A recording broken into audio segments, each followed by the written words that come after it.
I have spoken to you a little bit about phylum Arthropoda of the animal kingdom. Arthropoda is the largest phylum of the animal kingdom in that 75% of the species belong to this particular phylum.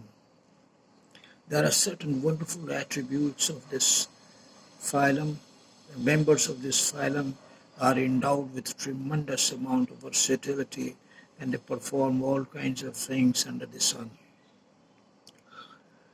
Let me say a few words about their characteristic features. Arthropods have jointed legs, as the name indicates, arthropoda. The number and types of legs is different in different groups. For example, in insects, there are 6 legs. In spiders, there are 8 legs. In shrimps, prawn, lobster, etc., there are about 10 pairs of legs. In millipedes, 100 pairs of legs. And insects in particular have wings as well. Legs perform a wide variety of functions from food gathering, walking, reproduction, gathering eggs, fighting, swimming, and so on. They perform a number of functions, particularly in crustaceans. So they have jointed legs and, of all shapes and sizes. That's one attribute. The second attribute is that arthropods have open circulatory system. Their blood contains hemocyanin,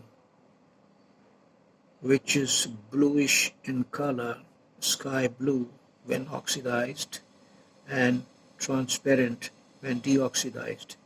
The respiratory pigment is called hemocyanin because it contains copper. Their body is flexible, jointed. They have compound eyes and sensory apparatus in the eyes. They have many other features, such as their Malpighian tubules as excretory organ, they have green glands as well in crustaceans. They serve so many functions. Let me tell you some of them.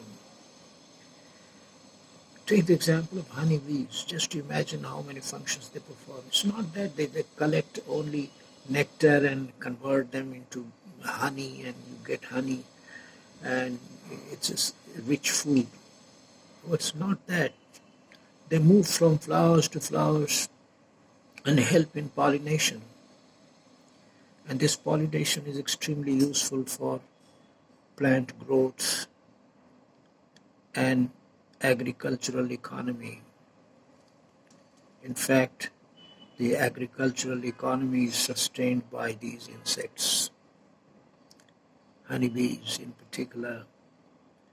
And you have silkworm, which produces silk.